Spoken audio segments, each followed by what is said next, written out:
રાજ્યના નાણામંત્રી કનુ દેસાઈએ આજે રજૂ કરેલા રાજ્યના બજેટમાં ઔદ્યોગિક નગરી વાપીને મહાનગરપાલિકાના દરજ્જાની જાહેરાત કરી છે। આથી વાપી સહિત સમગ્ર વલસાડ જિલ્લામાં ઉત્સાહનો માહોલ છે। ગુજરાતના આજે રજૂ થયેલા બજેટમાં 8 જેટલા શહેરોને મહાનગરપાલિકા બનાવવાની જાહેરાત થઈ છે, જેને લઈને વાપી નગરના લોકોમાં અનેરી ખુશી છવાઈ ગઈ છે। કનુભાઈ દેસાઈ વલસાડની પારડી વિધાનસભા બેઠકના ધારાસભ્ય છે અને વાપી નાણામંત્રીનું હોમટાઉન છે। આથી બજેટ પર વાપી વાસીઓને ખૂબ જ અપેક્ષા હતી અને અપેક્ષા મુજબ જ નાણામંત્રીએ વાપી નગરપાલિકાને મહાનગરપાલિકાનો દરજ્જો આપતા વલસાડ વાપીમાં ઉત્સાહનો માહોલ છે।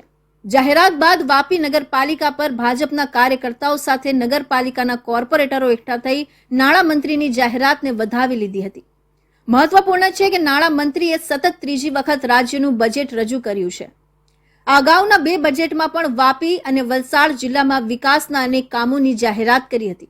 જો કે વાપી નગરપાલિકાને મહાનગરપાલિકાના દરજ્જાની જાહેરાત થતાં જ વાપીની વર્ષો જૂની માંગ સંતોષાઈ છે અને વાપી નગરપાલિકા વિસ્તારની સાથે વાપી અને આજુબાજુના 9 થી વધુ ગામોનું નગરપાલિકામાં સમાવેશ થવાને કારણે ગામોનો પણ રોકેટ ગતિએ વિકાસ થશે તેવું લોકો અપેક્ષા રાખી રહ્યા છે। આમ વાપી નગરપાલિકાને આજે મળેલા મહાનગરપાલિકાના દરજ્જાને વાપી વાસીઓ ઉજવણી કરી અને વધાવી રહ્યા છે।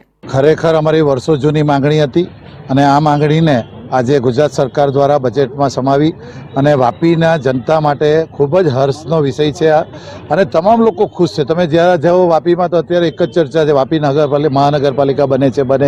કારણ કે મહાનગરપાલિકા બનવાથી અમે છે ને બીજું સુરત જોઈ રહ્યા છે કે જે સુરતનો જે વિકાસ થયો છે, સર્વાંગી વિકાસ।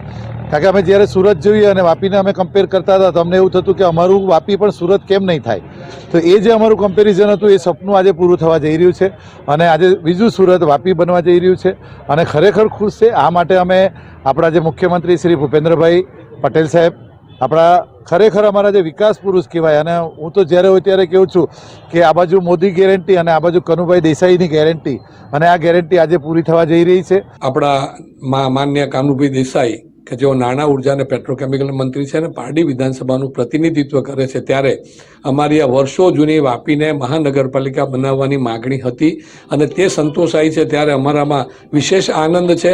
આજુબાજુના 9 ગામડાઓને સમાવીને ચણોદ, નામદા, ચંડોળ, છીરી, છરવાડા, સલવાવ, બલીઠાને સમાવીને જ્યારે આને મહાનગરપાલિકા બનાવવામાં આવી છે, ત્યારે આજુબાજુના ગામડાઓના પણ જે રહેવાસીઓ છે એમની જીવન સ્તર સુધરશે, એમને ગટર, પાણી, રોડ બધી વ્યવસ્થા સારી રીતે મળી શકશે, એમની સમસ્યાઓ હલ થઈ શકશે। લગભગ 7 થી 8 ગામોમાં ફાયદો થશે।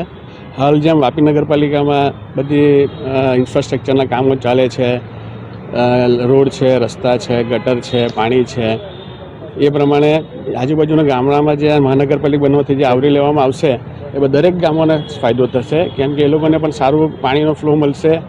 જેમ કે બધા ગામડામાં પાણી ભરાય છે એ પણ પાણી ભરાશે નહીં અને રસ્તા પણ પહોળા થશે, સ્ટ્રીટ લાઇટ મળશે, દરેક જાતની સુવિધા જે વાપી નગરપાલિકાને મળે છે એ મહાનગરપાલિકાથી એ ગામના સમાવેશ કરવામાં આવશે, એ લોકોને પણ મળે। વાપી સહિત અન્ય 8 શહેરમાં હવે આવનારા સમયે નગરપાલિકાની જગ્યાએ મહાનગરપાલિકા બનવાનો માર્ગ ખુલ્લો થયો છે અને આને કારણે વધુમાં વધુ વિકાસની તકો ઊભી થવાથી શહેરીજનો પણ ખૂબ ઉત્સાહી દેખાઈ રહ્યા છે।